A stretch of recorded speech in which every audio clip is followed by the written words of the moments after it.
Welcome Aries, thank you for watching, liking, sharing and subscribing. This is a general reading. I hope you enjoy the insights here. It could be applying to somebody else that you're involved with currently, a close friend or somebody that's just close to you at this time. But please take what works for you.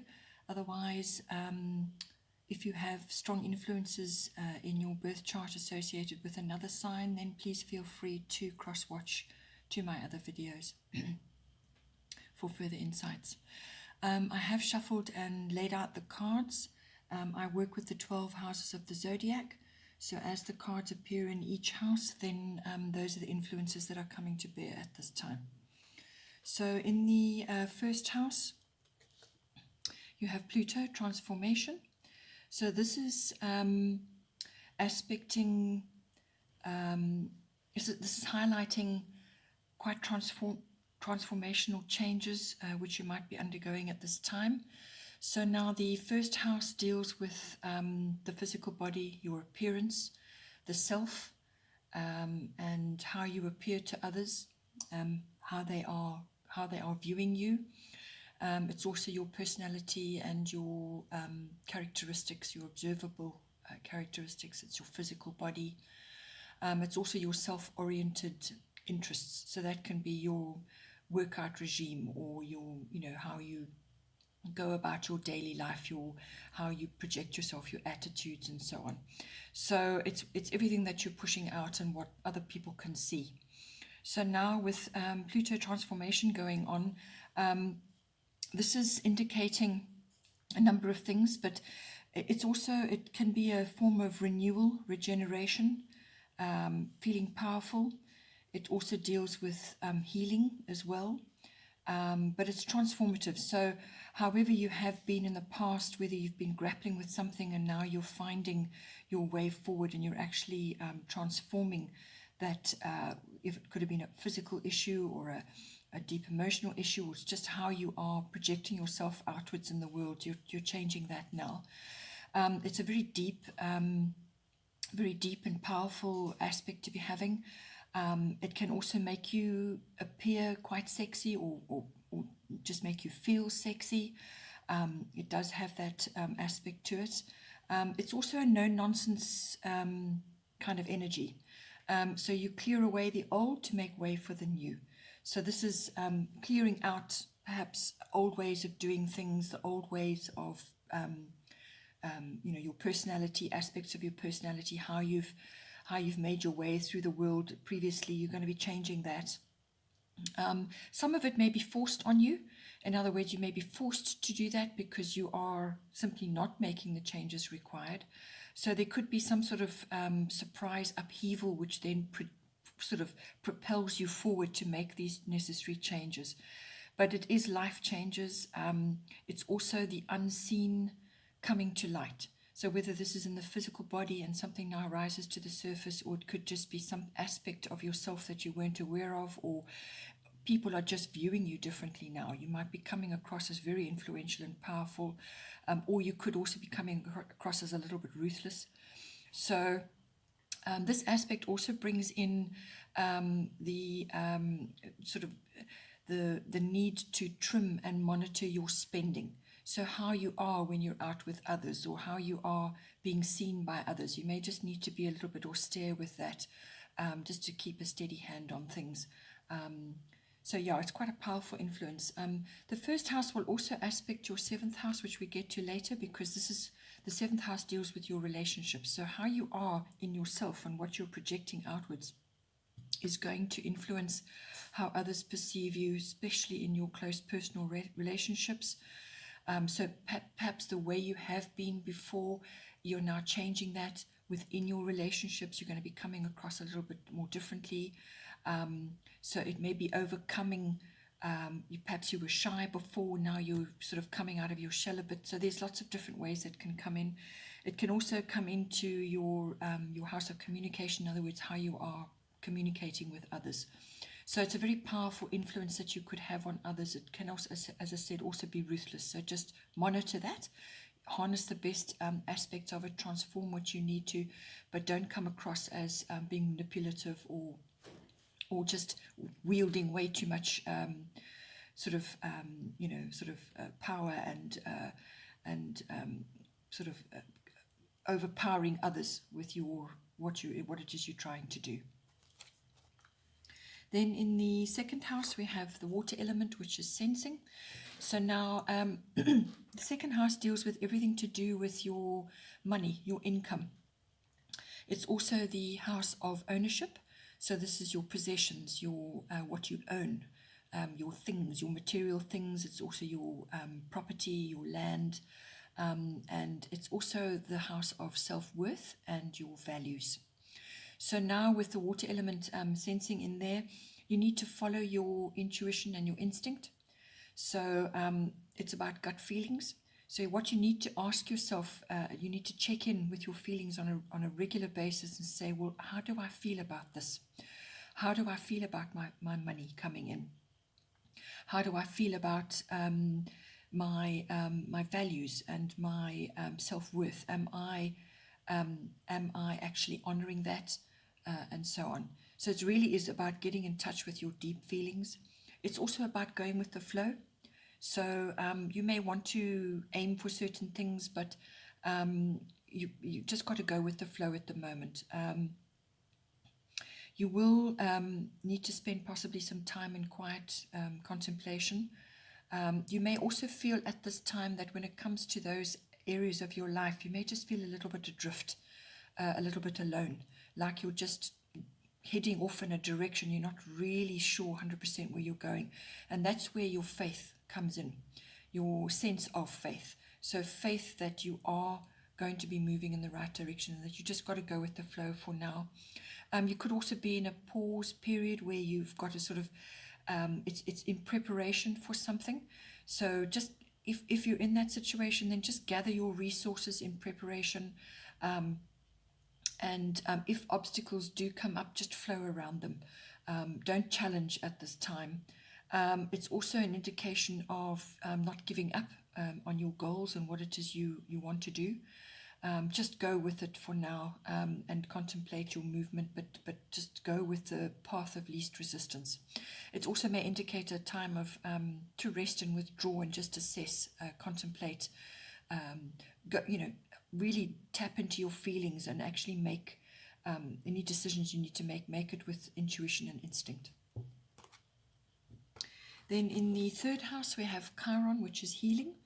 The third house is everything to do with communication, all forms of communication, whether it's verbal or written, or it could even be body language, how you're coming across again. So if you've got Pluto transformation in your first house, this is going to affect your communication house, as I said. So the third house also deals with, your relatives, so your siblings, your interaction with them, your aunts and uncles and your cousins. So it's your greater family circle.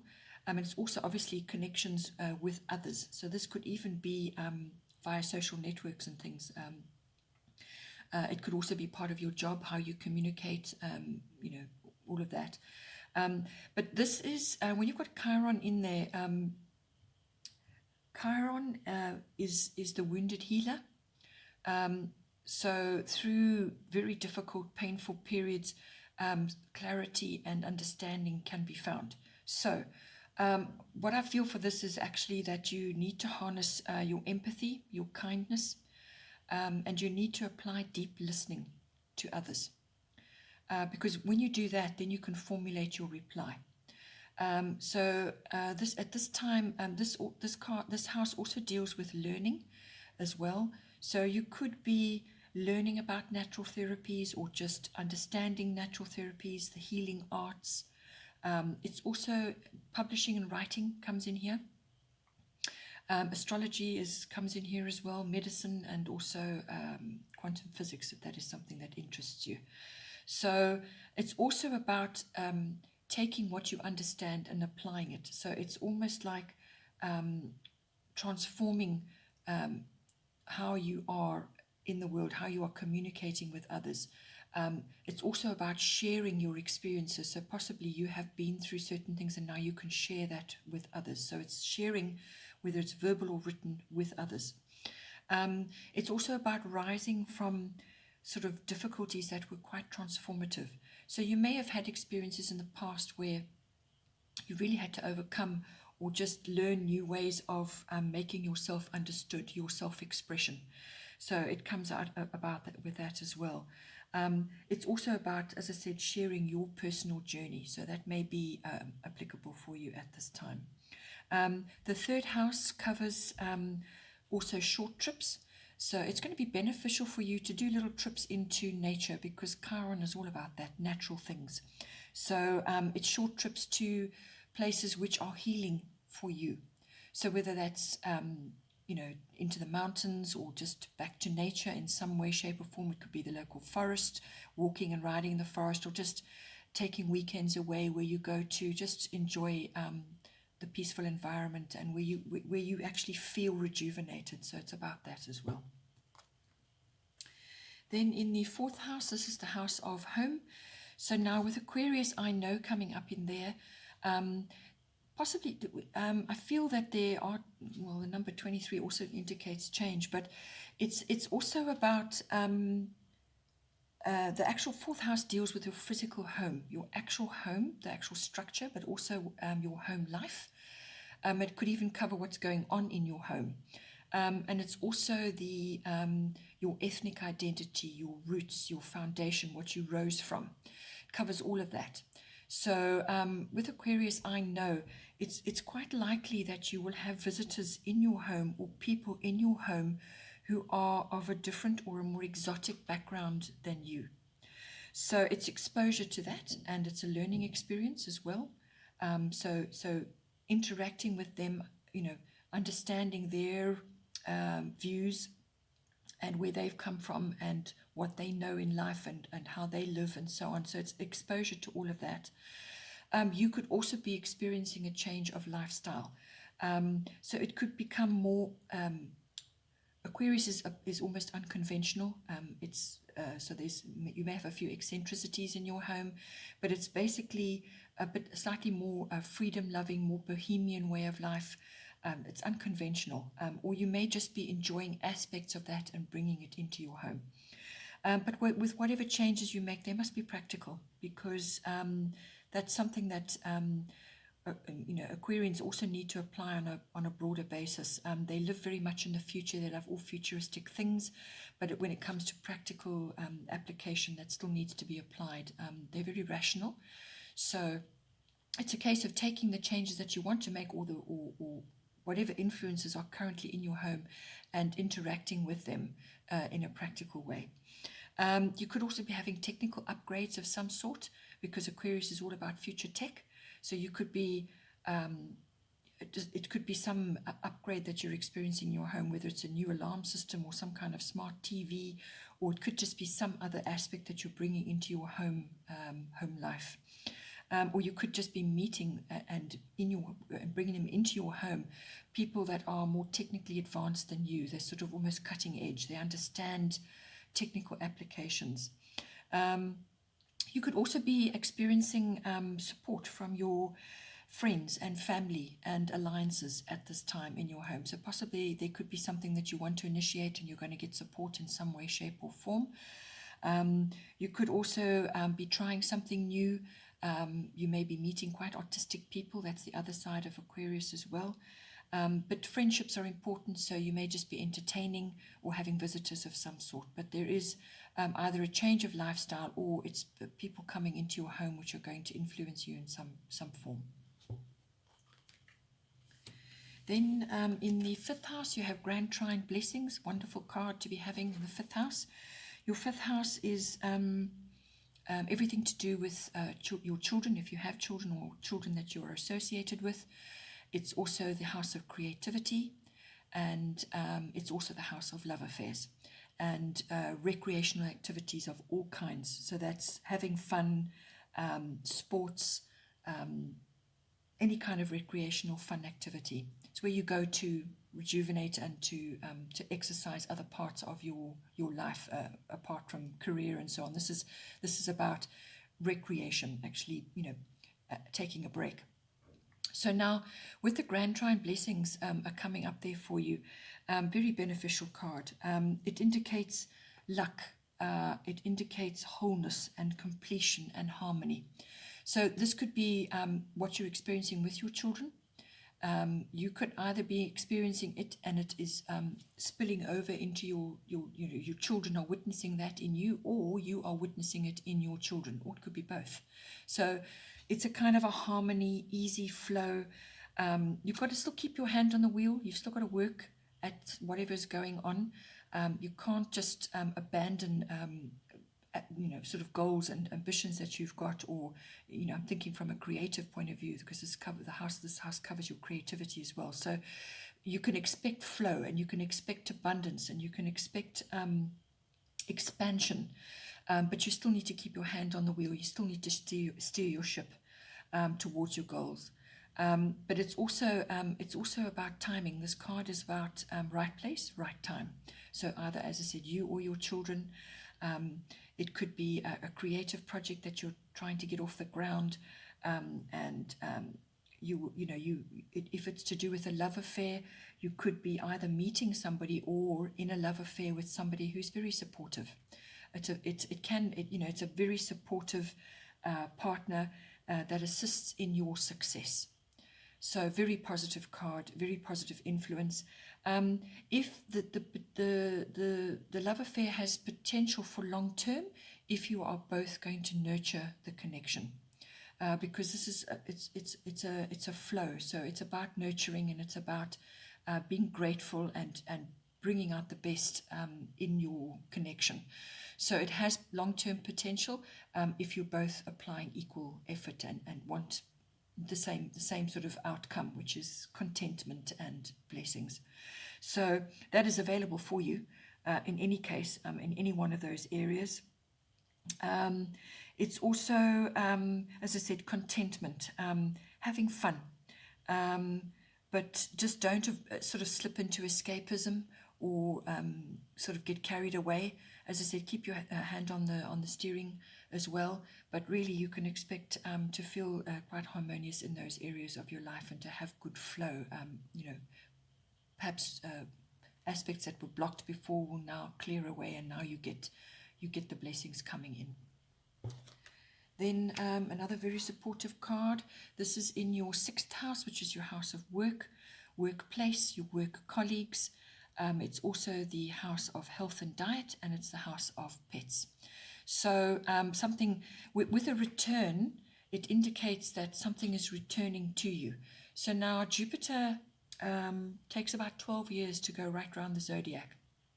So it could be something from a decade or so ago, and it's returning to you now with benefits.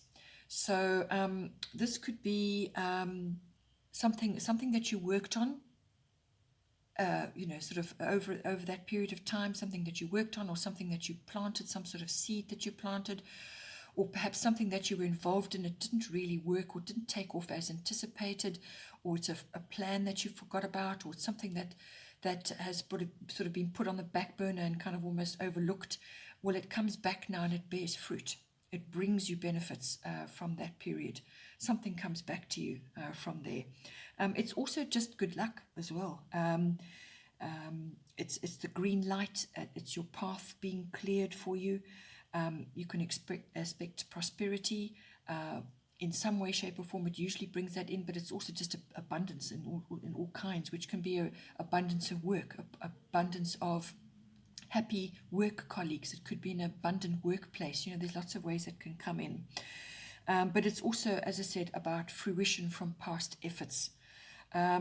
So old plans and ideas may also resurface. And when they resurface, they come to create change and progress for you. You will have to grab it quick, though. Because it's a quick thing. It comes up, it won't be around it's not a long-term benefit. You've got to grab it quick, explore it, and harness those benefits as quickly as you can. So claim it as well, but explore all the possibilities and see how it can come back into your life. It's also, as I said, blessings. Try not to, with this coming in, try not to become overconfident or get carried away, because that Jupiter can bring that aspect in. When it comes to health and diet, really, it's a blessing. So you may find resolution with something, something that you've grappled with before, or it's a kind of a benefit coming in for you. You may get help from somebody. Somebody comes along and solves an issue for you. It could also be that the flip side of that, because of the benefits that you're enjoying and you're having such a good time, that you could also be indulging in too many sugary foods and things like that, and there's weight gain possibility there as well, because Jupiter is the biggest planet. It's big, and it brings in benefits. But the flip side of that is too much of a good thing, if you know what I mean. Okay, so then in the 7th house we have Moon Soul. So your 7th house deals with everything to do with your relationships. So this is close personal one-on-one relationships. It's also business partnerships. So it's a broad spectrum, but it's really your close one-on-one relationships, however that is for you. It's about your emotional response, and it covers deep emotion as well. So now with Pluto coming up in your 1st house, as I said, how you are going to be changing the way you connect, how you project yourself into others, it's going to impact directly on your relationships. So this is about almost shyness, and it's kind of being a little bit insecure, shy, sort of quiet, and it may be that you're being asked to change that now, to bring in a much more expansive way of dealing with things, opening up, accessing your personal power as well within your relationship. It's indicated by your emotional response, but it's a very deep feeling response that is required from you. You could also just be experiencing this from your partner, or whether it's a business or your love partner, or one of your other close personal relationships. It's also about accessing receptivity, which is typically female trait, being receptive but also wise.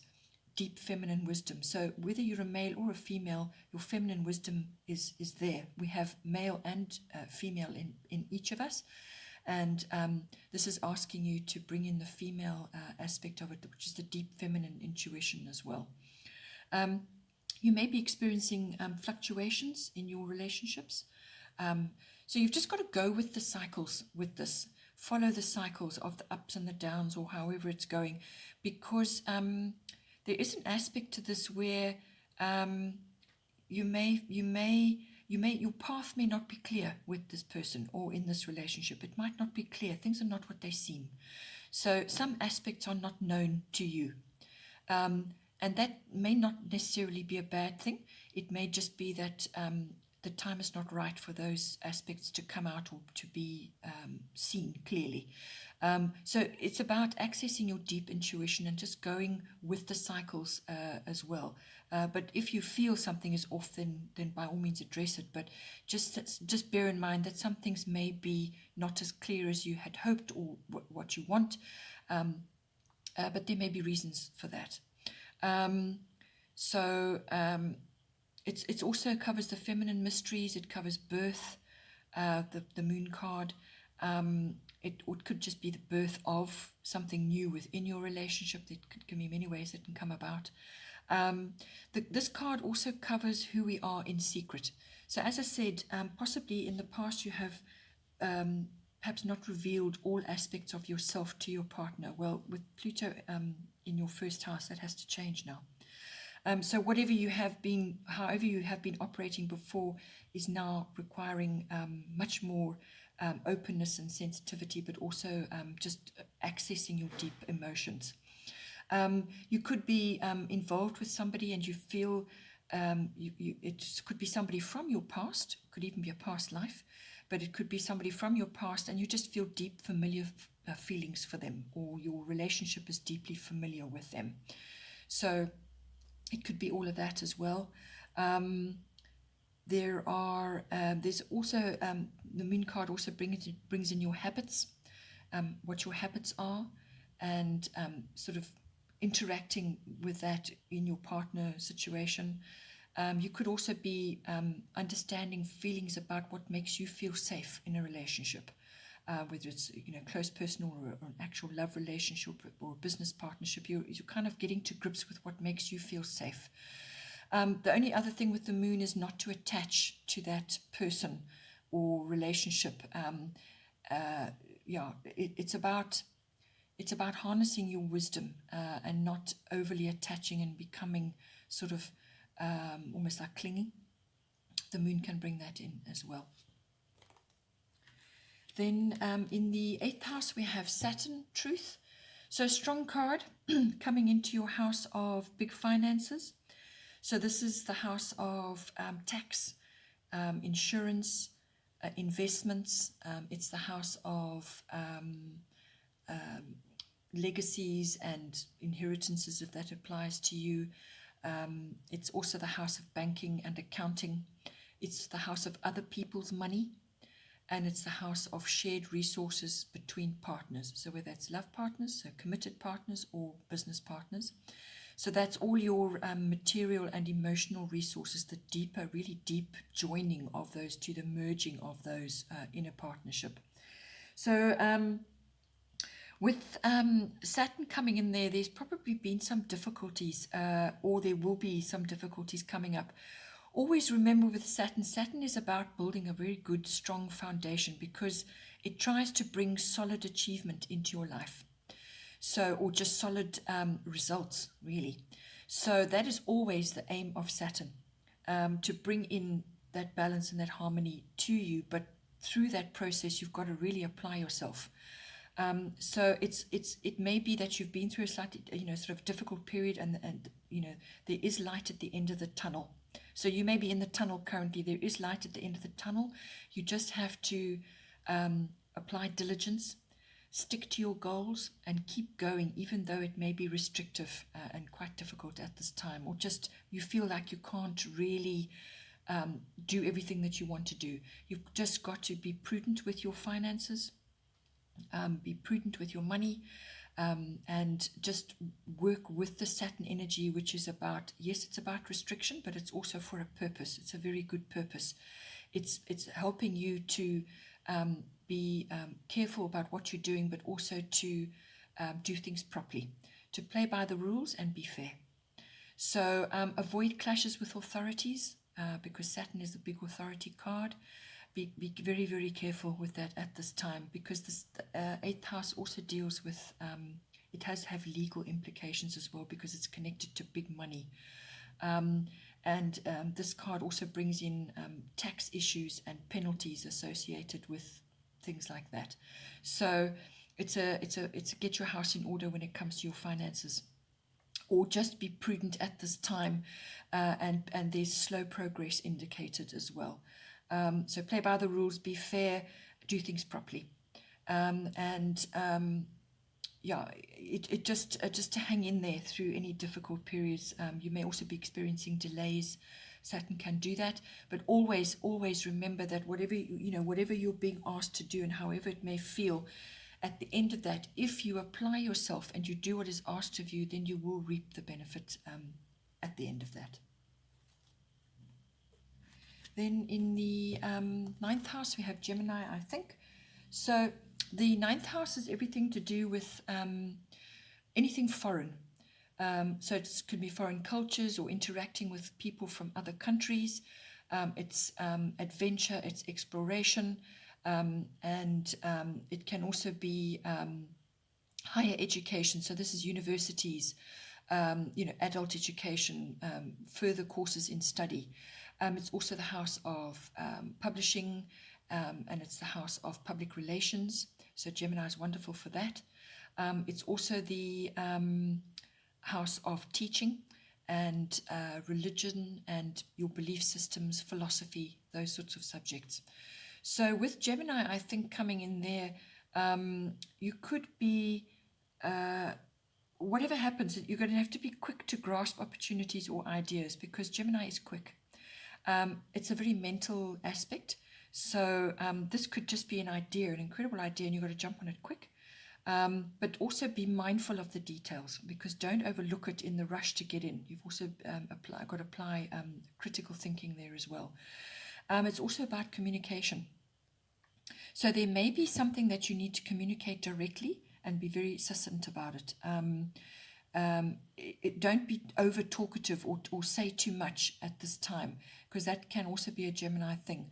So just by all means communicate, and if you have to put it down on paper first, so that when you do actually get to the real deal, that it's exactly what you want to say or portray.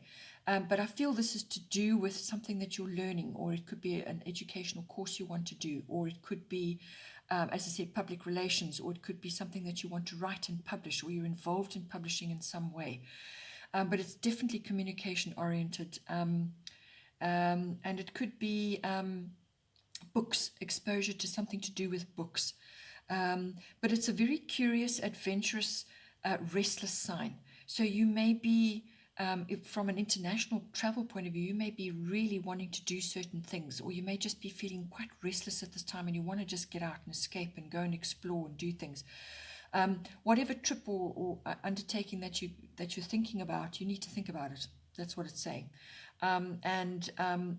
The trip that you may want to do must be interesting, with activities and things going on. It can't be a sort of a boring trip. It's got to be something that's going to capture your imagination and be quick and fast moving and with lots of interesting things to do. It could also be that you are in two minds about something to do with the ninth house. If you're you're thinking about studying something, but you're not quite sure what it is. It's all about, as I said, communication. So possibly you need to communicate with others about, get their perspectives and understand what it is that you're going to be learning from this, and can you apply it into your life. So it's exploring that. This is all about talking. It's about teaching. It's about technology. So it could even be a camera, a new camera, which you're now using to go on that trip that you want to do. Or you're going to be using technological aspects in a book that you want to write, or something that you want to communicate, whether it's understanding the taking better pictures, or just harnessing social media. There's ways that this can come in. But this is also connection with the world in general. So you may have some sort of aspiration from sort of a business point of view, which is now going to reach foreign countries or foreign people.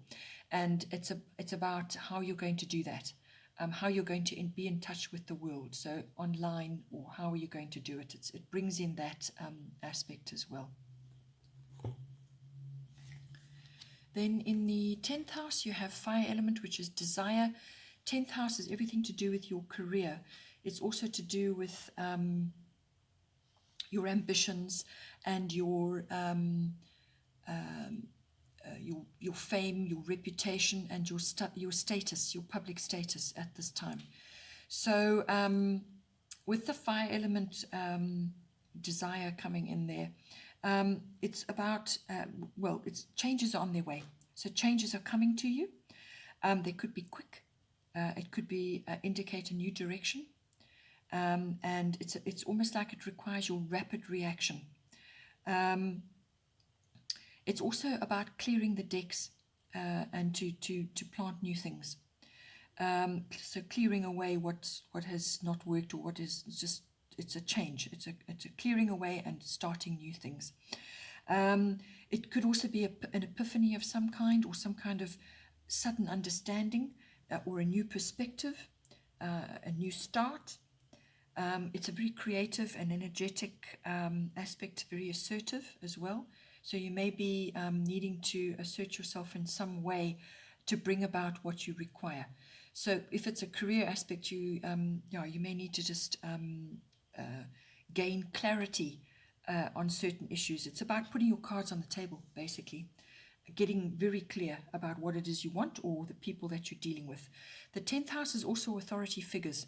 So this could be you dealing directly with a person in authority, explaining what it is you want, what it is you desire, what you're aiming for, and them now coming to assist you, or to give you guidelines, or you could be having to assert yourself in some way or form with an authority figure to get your point across.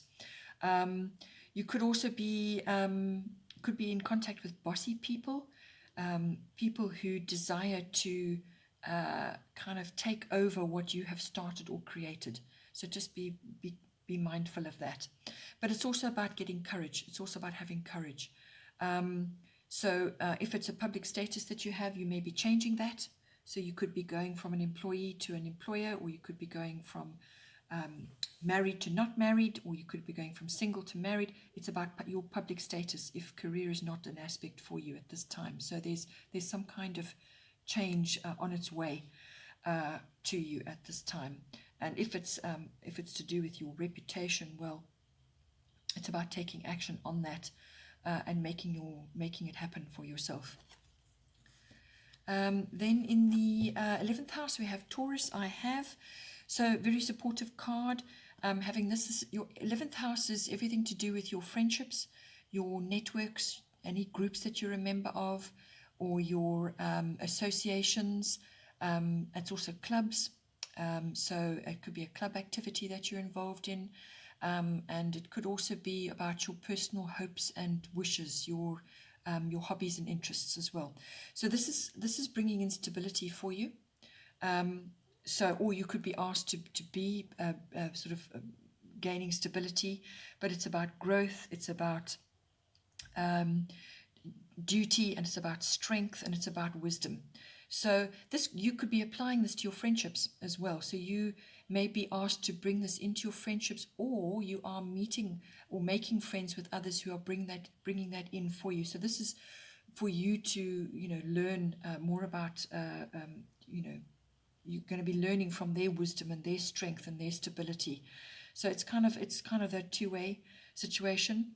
It's also about it could be change coming in for you in some way, shape, or form. Perhaps a change of friendship or a change of network. And if you are changing your career or going in a new direction, then that could very well come in for you where a change is required. But because this is Taurus, it's all about. It's also about not being stubborn, and be open to other views, be open to other paths. Let go of fear so that you can move forward to change certain things.